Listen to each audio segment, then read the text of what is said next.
Assalamualaikum warahmatullahi wabarakatuh. Perkenalkan saya Nasyawatin Nabila, semester 3 Fakultas Hukum Unsur. Di sini Nabila akan melanjutkan yaitu review materi dari mata kuliah hukum pidana lanjutan pada pertemuan ke-14, yaitu membahas tentang daluarsa atau forgery pada yang tercantum dalam pasal 78 KUHP. Di mana alasan berlakunya daluarsa ini adalah karena sangat mempengaruhi daya berlakunya penuntutan, sehingga memperlemah ingatan terhadap gangguan atas ketertiban yang telah dilakukan. Dengan demikian mengurangi pula kegunaan dari penuntutan atau pemidanaan. Yang kedua, yaitu menyulitkan pembuktian karenanya memperkecil kemungkinan akan berhasilnya penuntutan. Jadi maksud dari dosa ini adalah tenggang waktu adalah untuk memberikan kepastian dan ketertiban hukum, terutama untuk penuntut umum dan terdakwa, terlebih-lebih untuk terdakwa. Dan adapun batas waktu daluarsa menurut pasal 78 KUHP, yang pertama yaitu untuk semua kejahatan dan pelanggaran yang dilakukan dengan percetakan adalah 1 tahun.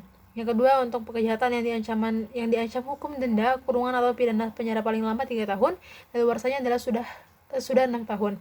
Dan yang ketiga, untuk kejahatan yang ancaman hukumannya pidana penjara lebih dari 3 tahun, daluarsanya adalah sudah 12 tahun. Dan yang keempat, sedangkan untuk kejahatan yang ancaman pidana mati atau seumur hidup, daluarsanya adalah sudah 18 tahun.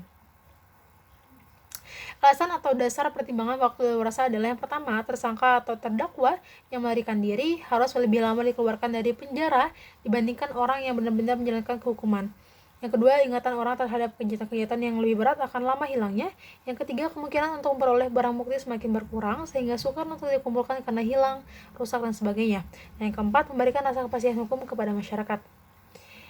Ada penentuan tenggang daluarsa yang pertama dalam pasal 79 KUHP dihitung pada hari sesudah perbuatan dilakukan, kecuali yang pertama untuk kejahatan pemalsuan surat atau uang dihitung esok harinya sejak kejahatan diketahui. Rasionya adalah untuk menghindari orang yang cerdik pandai akan menggunakan surat setelah batas akhir daluarsa. Yang kedua, perampasan kemerdekaan, batas daluarsanya adalah dihitung mulai dari berikutnya setelah orang yang dirampas kemerdekaannya dibebaskan atau dimerdekakan, atau matinya orang terhadap kejahatan itu dilakukan. Dan yang ketiga, pelanggaran terhadap pernyataan sipil dihitung sejak saat daftar pernyataan dilakukan. Adapun penangguhan dan penghentian daluarsa, yaitu penangguhan daluarsa atau penghentian untuk sementara waktu tenggang daluarsa. Apabila penundaan dicabut, maka tenggang waktu berjalan lagi dan waktu sebelum penundaan tetap dihitung, di mana penghentian daluarsa ini dibatalkan tenggang daluarsa telah berjalan. Setelah penghentian, maka dimulailah tenggang daluarsa yang baru.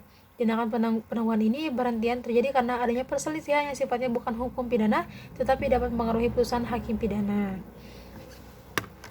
Sekian, mohon maaf bila kesalahan. Wassalamualaikum warahmatullahi wabarakatuh.